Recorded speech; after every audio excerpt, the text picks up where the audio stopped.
How disgusting it is. How horrible. Disgusting, repulsive.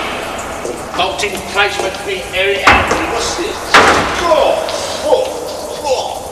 Crispy.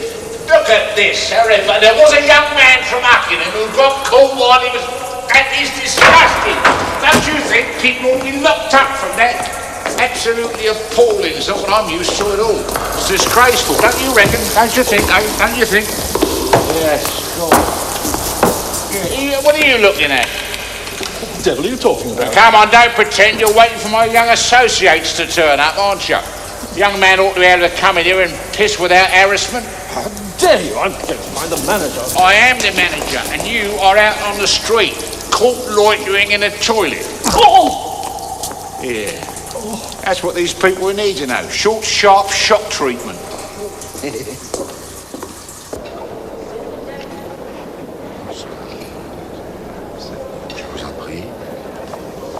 Hello, what are you doing? Reading again?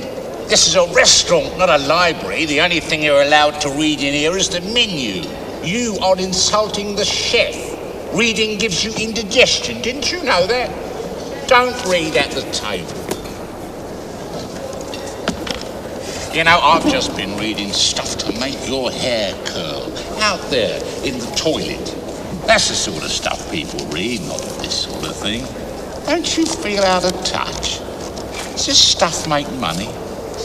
You know, I bet you're the only man who's read this book, but I bet you every man in this restaurant has had a read of that stuff out there, and it makes you think, doesn't it? You know, I reckon you read because you've got nobody to talk to.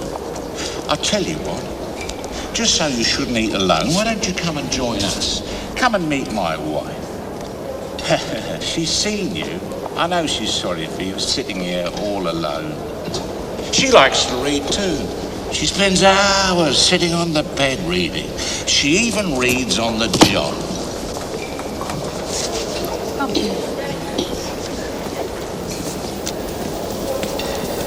This is Corey. This is Mitchell. He can't read, can you, Mitchell? Yes, I can. Yeah, comics and dirty magazines. And this is Georgina. She is my wife. What's your name? Michael.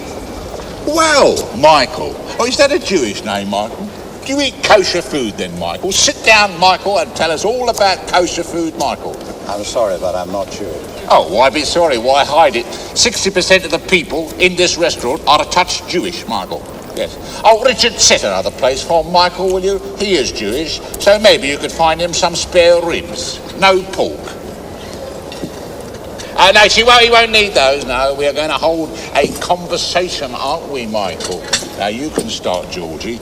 Tell Michael all about yourself. I'm sure your wife would rather eat in peace. No, you talk, Georgina. Here's your chance to improve your table conversation.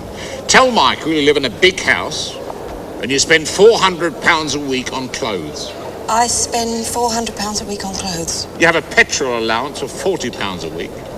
I have a petrol allowance of £40 a week, which I never use.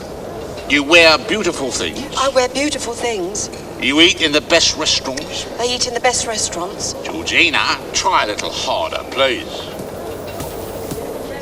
I go to a good hairdresser. Yes, the best there is. I go to a good dentist. Yes, yeah, oh yeah, he's Jewish. I go to a good gynecologist. You what? Who says that it's unlikely that I'll ever have a baby. Georgina, Marco doesn't want to know things like that. That the 3 miscarriages I've had so far have ruined my inside. Georgina, that isn't true. Marco doesn't need to know that. Now drink up, Marco. Let's talk about you. What do you do?